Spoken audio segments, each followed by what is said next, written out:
Hello, everybody, and welcome to this wonderful edition of the Questionable Album Club, the podcast where a group of this beautiful group of middle-aged men reevaluate ugly ducklings from all of music history, and we with the hope of getting on our kind of notorious, weird, strange, curious top 10, which is still topped by number one in our charts, in our strange. And Tales of the Unexpected charts. Yes, Please by the Happy Mondays remains our number one. Number two, The Soft Parade by the Doors. Number three, Drama by Yes. Number four, Their Satanic Majesties by the Rolling Stones. Number five, VH3 by Van Halen.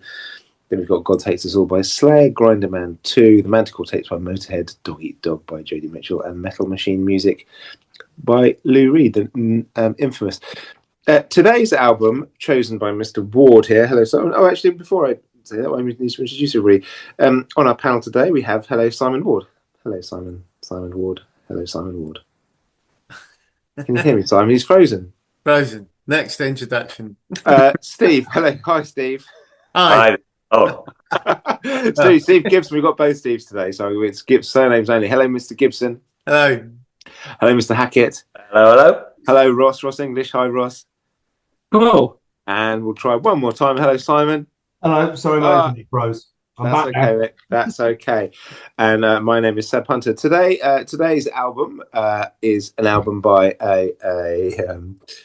chosen by Simon Ward. We'll come to you in just a second. It's a collaborative album from 2021 by Canadian ambient post-rock soundscapers, New Age Doom, with the extremely famous Jamaican producer, now deceased, Lee Scratch Perry, who this was the last thing, or one of the last things he contributed to before he died.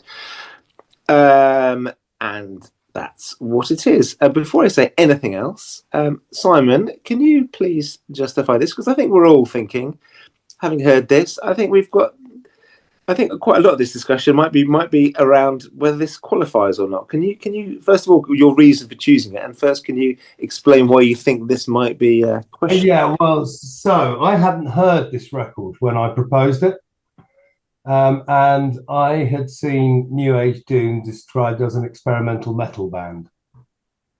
They're not, are they? No, they're not. I don't want to waste a zinger early, but I felt a little bit shortchanged that it was all New Age and no Doom. Is that the zinger? Yeah, that's the best. That in my house, that counts as a zinger. Yeah. I thought that it would be an interesting combination, listening to doom metal with Lee Perry over the top. But it turned out that they're not really a doom metal band after all. So it was. I was surprised when I heard it as well. Yeah, I think at the end of the last, because obviously, as regular listeners to this podcast know, we always the following week's album was revealed to us all right at the end, and I think you said it was an potentially interesting clash between metal and dub production, I suppose. And it sort of hasn't. I kept waiting with that in mind, having what you said last time. I kept thinking, oh, I'm looking forward to the doom metal kicking in. I thought, I was listening to the second track thinking, I'm looking forward to the doom metal kicking in. And around that time, I realised the doom metal wasn't going to kick in at all. They just happened to be called New Age Doom, and Simon's made a big mistake. That was pretty much my thought process entirely. Okay, well, with that in mind, I think we'll have to have a. I think we have to have a kind of, because the problem we have with this is we'll have a talk about, because obviously this is only, they haven't made much music. It's basically two guys from Vancouver. They're very young. They've got long hair, and they're added to on this album by some musicians who played on the on David Bowie's Black Star album. So the music, the core duo is expanded for this record. They all recorded their parts separately. And Lee Scratch Perry didn't produce this either. He just contributed vocals. He didn't produce it either. So I think we should go around. So when we go around this, when we do this, we go around, we talk about all our relationships with this artist, and and we give a bit of background to our own shit, I suppose.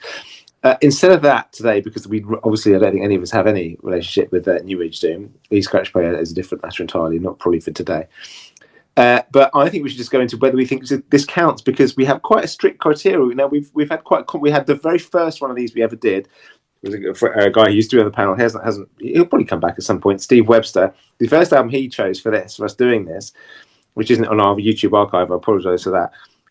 But it was Humble Pie, the Humble Pie album called Thunderbox. And Steve chose that basically because it was a good album and it was quite cool and a niche. And he thought, oh, everyone will like this, which is very much not the point. And so this is obviously, this got reviewed in The Wire. It's a hip, niche, cool, ambient dub, jazz. It chose Metal Machine music. Yeah, but that's a massive anomaly in the Lou Reed catalogue. Do you know what I mean? And also, a lot of people absolutely hate it. I totally appreciate it. I know what you mean. But anyway, it's up for discussion. I'm not disqualifying it. I'm just saying that we have to decide as a panel. I think we have to decide as a group whether this gets in. Because my initial. I'm going on a bit. I'm going to go to everyone else. I don't personally think this fits the criteria because I don't see anything questionable about it. I thought it was really good. I've got a lot of music like this. I didn't think it was brilliant, but we'll come to that later. But I don't know. So let's go around and see what everybody thinks. Ross? I think it's questionable. Okay, good. That's one cue. We've got cue. We got a tick for Ross. I think the juxtaposition of Lee Perry and essentially this new age psych is, as we found, it would lead a listener, to believe one thing is coming and another thing is coming, and does that work? I think, and I think that there is a question there. So I would say it's questionable. But the question is only there if you think New Age Doom is a New Age Doom band. I mean, it's only you're only saying your expectations based on the word Doom in the band name. No. There's lots of music like this. No, I had no expectations about what New Age Doom were going to be like. But I spent a lot of time listening to Lee Scratch Perry to get myself up before I listened to it, and there was a surprise element there, which led to questionable about what's he doing on this. Does it work? And actually, does it work as an album? So I think there is a questionable element on it. Okay, that's fair enough. And I'll explain, Mr. Gibson. I would say it by a majority of 51%. It leaks into the questionable zone. I would say because of what Ross just said. Lee Scratch Perry, I kind of know what he's about, and the Doom thing, the modern psych. You were thinking, and I understand from Simon that there was some dodgy reviews at the time. There was eyebrows raised in this community from the dub community, I'd imagine. So yeah, I'd say it just about shades in as questionable. Although, there should be severe talkings to those probably who a reread of the rules, maybe of someone who. That's what I'd suggest. A reread of the guidelines might be. But you're letting this one through. Okay. I'm going to let it through. Just. Okay. I think in that case we have a majority. But Steve Hackett, just to show we are a true democracy, what are your thoughts? Very simply, I don't really think it's questionable. I mean, on the grounds that basically they're too new, and Lee Perry's had fuck all to do with it. Basically, it's just sort of posthumous vocals. I don't think he's had any input in it whatsoever. I could be very wrong. But yeah, I don't think so. Yeah, I agree. I personally, I don't think so. I don't think it's questionable at all. I think it's a valid artistic statement and was treated thus, and they're both credible. I don't understand. I don't see what in the criteria that we generally use for this podcast. To me, it's a no. So that's we got 2 4s and 2s against. Simon, obviously, seeing as you chose it, and it's going to be quite a short episode if you choose no, I'm presuming that you're going to choose that yes, this is questionable, so we can continue this podcast. Well, that's the question. Unless you've got something to do. I think there might be a lot of listeners hoping for one outcome here. Well, I'm afraid I'm going to disappoint them. I do think it's questionable for largely for the reasons that Ross said. I think it's a peculiar choice for Lee Perry to make, especially towards the end of his life. And if I put on a Lee Perry record, I don't expect it to sound like that. And without meaning to jump the gun at all, it's not a good record. Well, he didn't produce it. He's a famous producer who also, I mean, he's a famous vocalist as well, though. He stopped being a producer in whenever he burnt the Black Ark down. No, he didn't. He didn't stop being a producer. He hadn't produced anything until about 2012 when he made an album with an English guy. He had a studio in Switzerland, which also burnt as well. Yeah, but he didn't produce anything. He didn't produce anything for anybody. He only did vocals on his own stuff a lot of the time until he made that record with that guy. Okay. Anyway, okay. So in that case, it definitely gets in. Then we're all good. So who wants to? Well, Simon, you've explained. Ross, we'll come to you again. So Simon, you've explained your choice, and you think it's valid, and you don't think it's a good record. Anything else you want to say before we go to Ross? No, not really. I mean, no. Go Ross. Ross, did you like Ross it? is always much more interested than me, so we should get to him now. Well, I mean, I was surprised because I was surprised that this was a psych record, but quite pleasantly surprised it was a psych record, just because I've been listening to a lot of psych music these last few weeks because I went to the Brighton Psych Festival on Friday, and so I had to listen to a lot of those bands to work out who I was going to see. So my last few weeks have all been psych, and this has all sort of fitted into it. And also, I've been given I think that psych is a really difficult genre to pull off. It seems easy because you just have to make lots of blippity-blop noises, but actually to do it well is difficult because you're walking a very fine line before you go over to self-indulgence. And it's, because it's a lot of soundscapes and space and extended stuff, it's very easy to get into that point where it's a lot of fun for the band to be fiddling around, but not much for the audience. And it's also, I think, very difficult to do on record because a lot of psych is really set up for that live experience where you're in a room, it's dark, it's late, you're probably on, you've probably taken one thing or another, even if it's just a few beers, and to put yourself in that mood. And then psych becomes hypnotic. To actually then be able to take a record that you're putting on your car or walking down the street, stone sober, and have that work as well is a really neat trick to pull off. So I think actually doing psych well is really tricky, and I don't think this works in many of those in most places. I mean, is it me or is the first three tracks the same song? I mean, I think the whole thing is like one lengthy piece of music. It doesn't really stop, does it?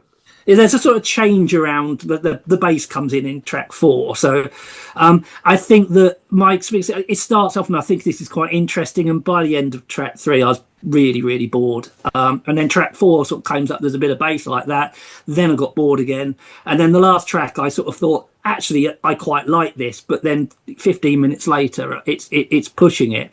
And I think I can imagine going to see this live and actually getting really hypnotized by it, but actually listening to it sober in daylight, it was just boring. And I tried listening to it after quite a few pints. I went to a cricket match in Kent last week, and so I'd been there all day. So it was an all-day cricket match, so I had lots of beer, and then my train was cancelled, so I had to take a long bus ride home, and it was dark by the time, so I was quite drunk. It was dark. I was thinking, this is psych time. So I put it on, and actually I got bored. So it didn't really pass that effect. I mean, maybe that's not a great acid test, cricket, bus, psych, right? So I thought that just for the sort of like the criteria I set for good psych music, it didn't really meet any of it. And, having Lee Perry offered me advice all the way along, in his own neutral way. One thing I think that we haven't actually described, we haven't described what this is. I wouldn't say it's a psych album particularly. I suppose it kind of fits into that. It's more of a kind of a sort of ambient post-rocky dubby album with traces of jazz. I don't think it's psych only in that it pertains to be mind expanding, but in a very polite Canadian way. I think it's an ambient album with sort of Lee Scratch Perry sort of random stoner aphorisms sprinkled without. It would sound exactly the same without Lee Perry, wouldn't it? Do you know what I mean? Yeah. Lee Perry's found with a bit of delay on his old man little thing.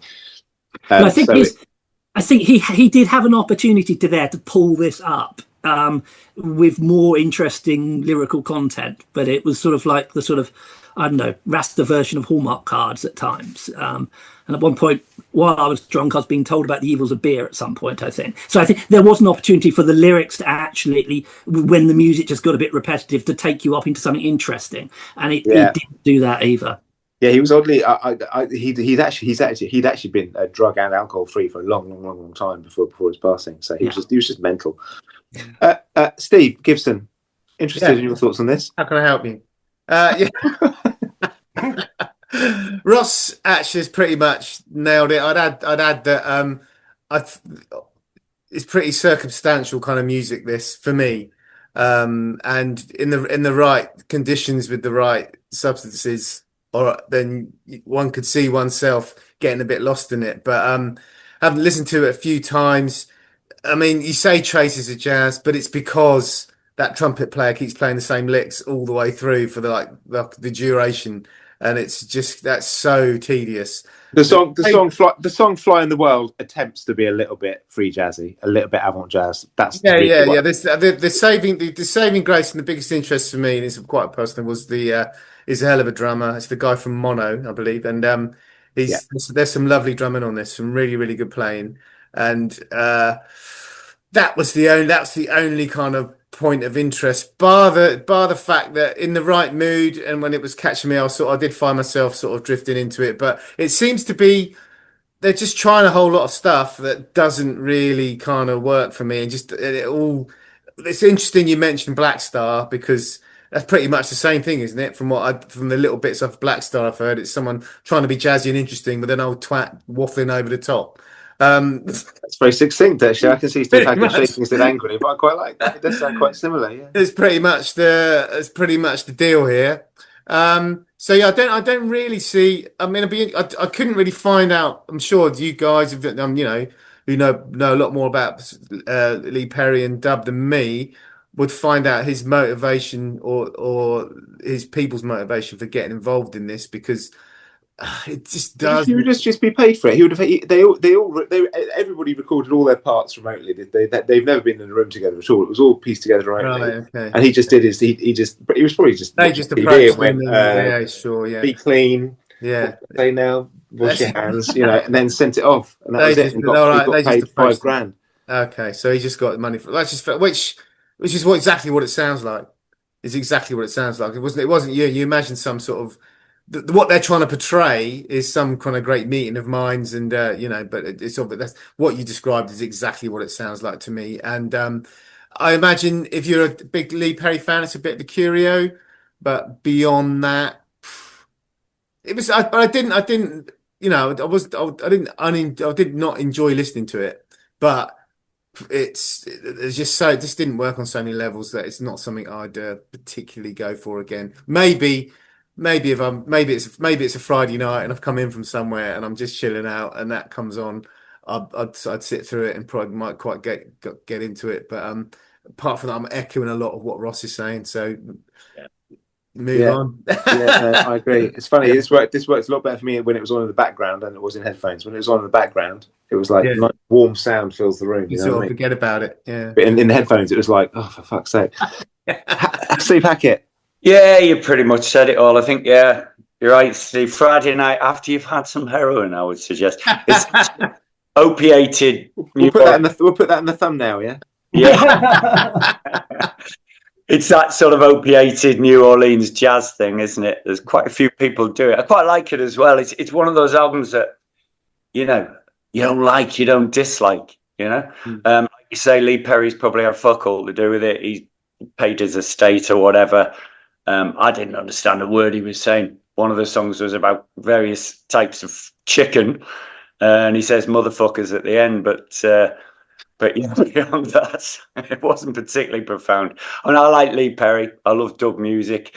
There's dub inflections in a couple of the tracks there, but it can be a loose term nowadays, can't it? But it's not a psych album. Definitely not. It's just experimental producers, isn't it? Quite like what they do. There's a band called Quiet Temple do exactly the same thing, but it sounds better because it's basically this album without Lee Perry droning on over the top of it. So it's neither one thing or the other, is it really? Don't like it, don't dislike it. Sorry about that.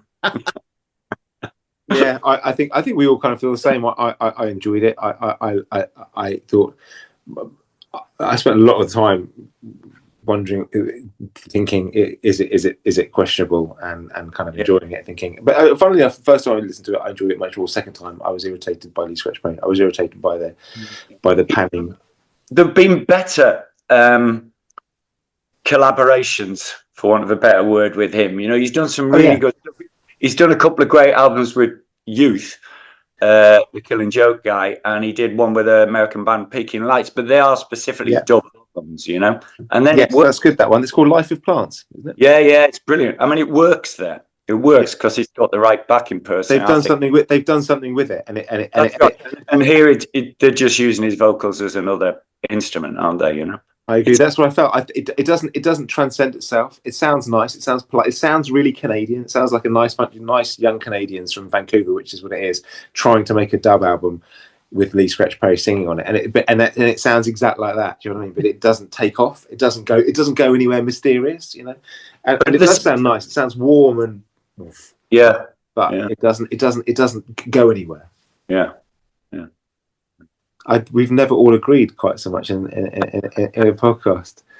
It's good that this music is around, though. I'm glad there is this sort of stuff, you know. Yeah, absolutely. I absolutely love this sort of music. I really like it, which is why I was so convinced that it wasn't questionable. I suppose it's questionable on its own terms, right? Which kind of doesn't quite fit our remit, as Steve says, doesn't quite fit into our little rule book. But you know, yes, Simon. That's very nice. Well, that's good. I like that.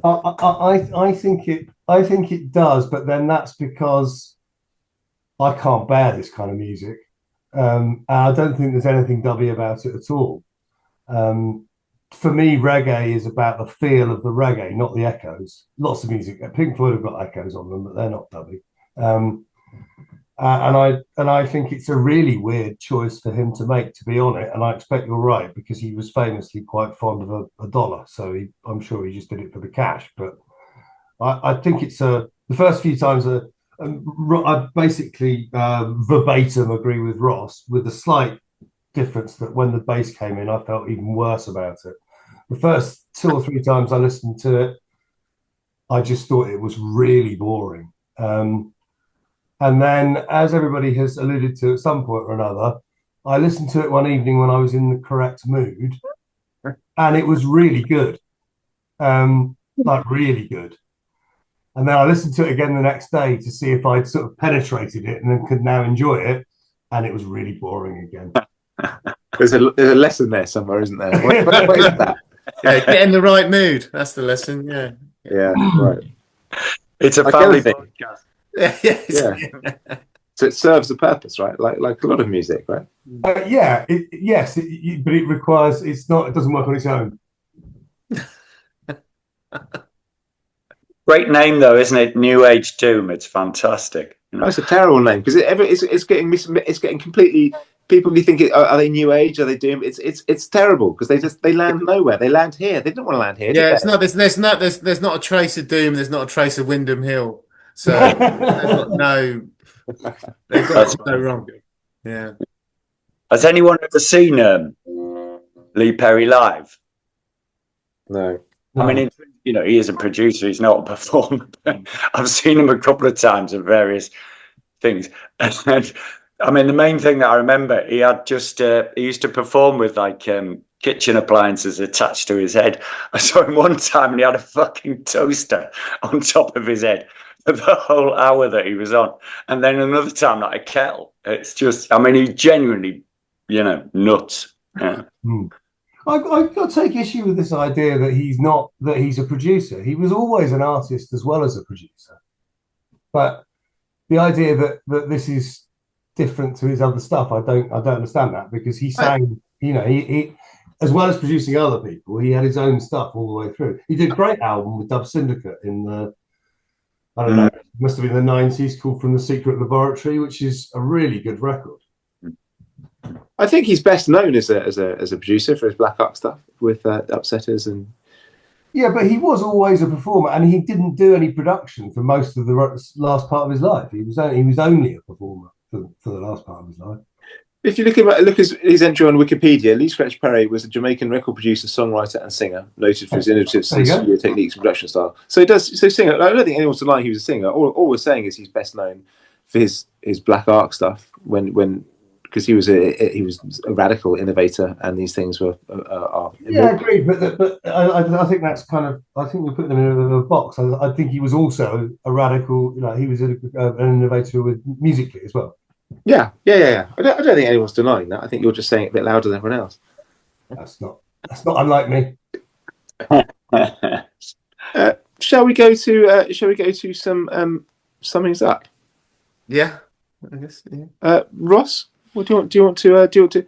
Is this kind of is this inspired you to dig deeper into this sort of genre of music? I appreciate it's not a dub record. The bass, Simon, what you were saying about it, the bass doesn't do anything dubby at all throughout. No. It does sound like what a Canadian indie band might think a dub bass line would sound like. 100%. That's that whole way through. It's like what a exactly that. Sorry, Ross. Ross, sorry, I was asking, is this going to inspire you to go to more of this sort of thing? Can't hear you, Ross. Ross, we can't hear you. Can't hear you, Ross. Can you sign language it?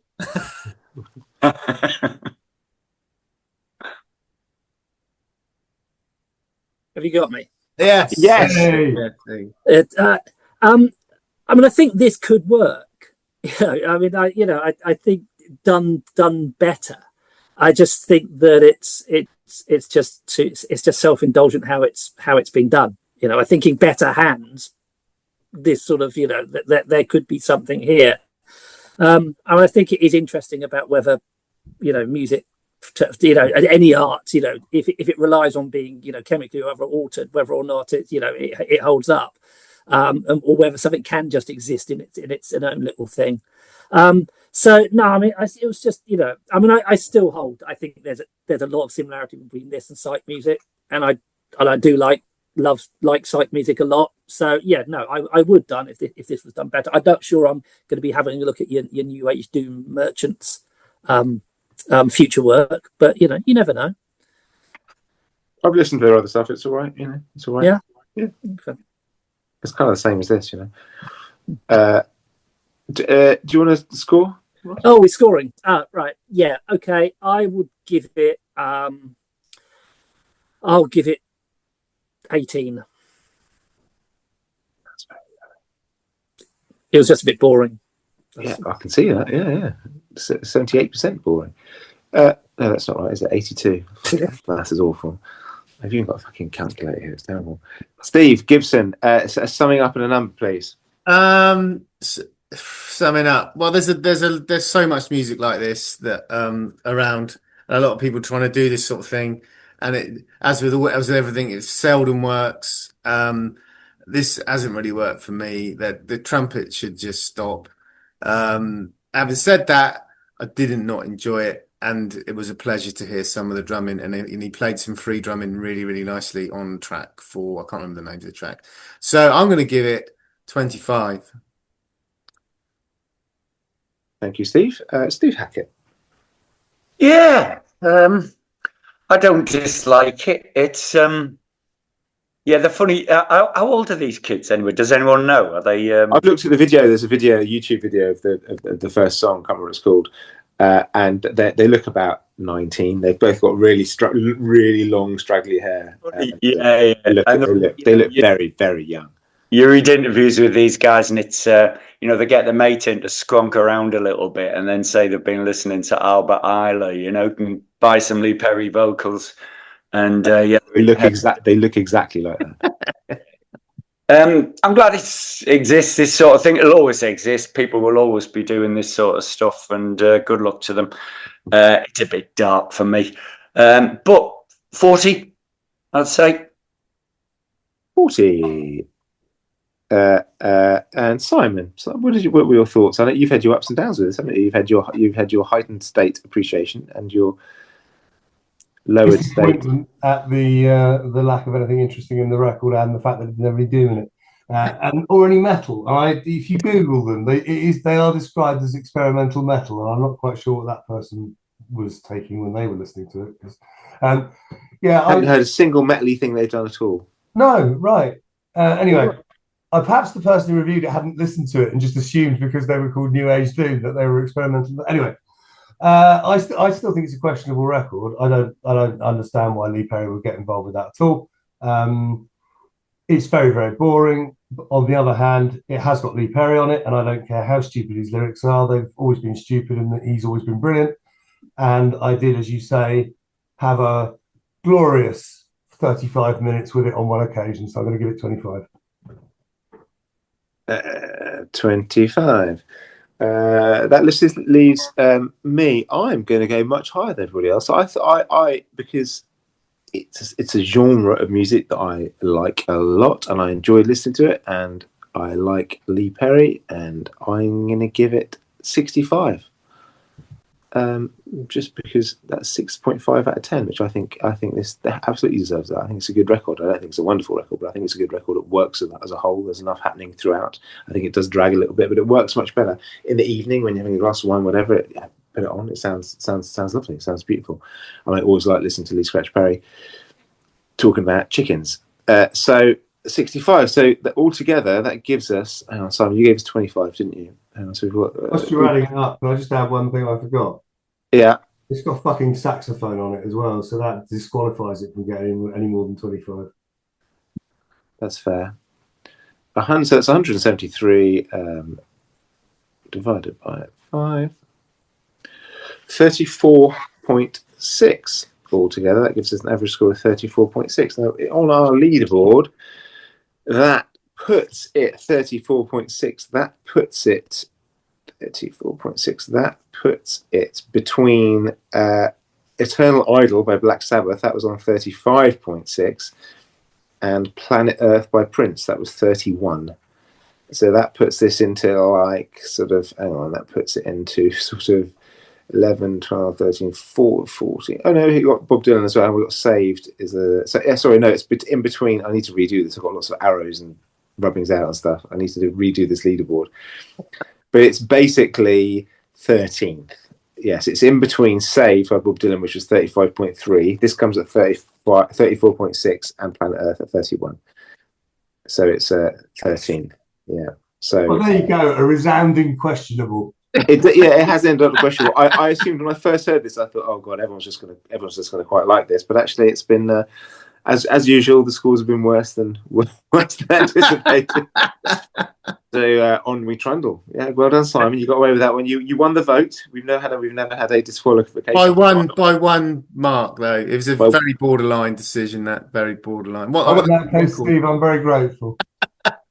And me, who's championing its disqualification, actually gave it its highest score. So, well, yeah, you would do though because it's a record you like. That's the point. Yeah, I guess so. Yeah.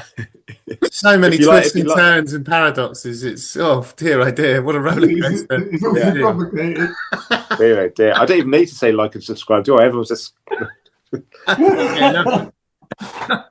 Right, with that one out of the way, thank you, Simon. Thanks, everybody. Steve, it's your turn next. Please, could you tell us what you've chosen and why? Well, we're going. And will it need a vote of disqualification? There's going to be no question with this one. We're going. In fact, this artist we haven't touched on him yet. Out of the top 10 best-selling artists, is probably looking at that list today. Probably if you put a gun to my head and put a song on by one of the top 10 best-selling artists, it would be by this guy. It's Elvis. We're going down the Elvis route. And so that's the first. Second first, it's the live album. And the third first, it's an album called Having Fun on Stage with Elvis. And it's, to give you a clue to the content, which is another first for this podcast, it's an album that the Colonel had pressed up for sale at the Las Vegas shows because the record company had rights to Elvis's singing voice. So he put out this album, which is not his singing voice. And so I'll leave it there. Sorry. The record label had rights to Elvis's singing voice. Yes. So the Colonel obviously wanted to make some. Obviously, not one to shy from trying to make a dollar. Had this record pressed up for sale at the LA shows. Las Vegas shows, and yeah. So whose voice is it? We couldn't use his singing voice. So whose voice is it? It's Elvis's voice, but the bits. It's him speaking in between the tracks. Oh my God. What's it called? Having fun on stage with Elvis. So what? Sorry. Can I just one thing? Can we have a vote? Is that a questionable album or not, please? That's questionable. Yeah. It reminds me, Steve, if it's what I think it is. So it's basically it's an Elvis show with none of the actual music in it, just the bits in between where he's talking. Him talking to the crowd, being tumultuous with the ladies, getting the screams going and all But that. it's kind of big band. You hear the big band on stage. Well, yeah, you can hear them like the odd note and in between songs while Elvis is telling them actually loves everyone and giving out. So it's instrumental versions of the songs. No, it's just him speaking, like Kronos, like the Venom album, like Kronos. I know that Paul Stanley let me get this off my chest. Where it's just Paul Stanley stage banter. That's all it is. So that's all it is. Elvis stage, yeah. There's no music. Oh my God! No, he couldn't. Like the Colonel couldn't use any singing, but he wanted to maximise the thing. I see. I'll send a link. Thank you so much. Yeah, thank you. Really, thank you. Jesus Christ! It's not on Spotify. No, it's a YouTube. So if you've not got it, so those are the fortunate people who are going to make the squad in a couple of weeks. They'll have to, if they haven't got YouTube Premium, they're going to be a bit upset with me. But fuck them. Yeah. So, This reminds me of a concept that a friend of mine and I very drunkenly developed at a very intimate Sparkle Horse gig at the Borderline, and we always got thrown out. We came up with the idea of disappointment porn, where it's all the build-up bits at the beginning of porn films, and then it cuts as soon as anything starts happening, and then another bloke arrives to fix the fridge or whatever. I don't know how you got from Elvis's stage banner to that, but yeah. But it's the same principle. You take out the bit that you're interested in, and you leave the fact anyway, doesn't it? This podcast isn't what it was. It's going. Yes, that's the one. Yes. Okay. Yeah. There we go. 14 released because Colonel Tom Parker wanted to get revenge on Elvis. Also to make more money. Also to make Elvis look bad. Okay. 37 minutes long, everybody. 14 songs. Okay. Wow. So it's questionable, yeah? It's got through. Yeah, I don't think we need to worry too much about that being questionable, Steve. That's definitely questionable. Whether it's bearable, I think is the but I suppose I don't know. Some of the comments and reviews from because Elvis has. I'm sure Elvis has some fans that are quite fanatical about him, and a lot of people seem to really love it. Really, my favourite comment so far has been this is sort of accidentally they've created an avant-garde masterpiece. That's my comments. So we'll see what everyone makes of it, and I'm sure everyone's got something to say about Elvis in a couple of weeks. So, yeah. I'm just reading I'm just reading the comments, and there's a lot of positive comments. Yeah, a lot of love for it. There's a lot of love, We'll see. They might be in 2 weeks' time. We don't know. They're all mental obese weirdos from Arizona, though, aren't they? Mate, you're gonna get shot saying that. Yeah, like I know, like listening to this. We're trying to get as many subscribers as possible. It's Arizonians completely. Yeah. Someone's saying this has got like hundreds of likes. Shame it was never reissued on vinyl. It's a masterpiece. Would love to see an original mastered recording version reissued. People are taking this genuinely seriously. One of the best albums I've ever heard. Thank you.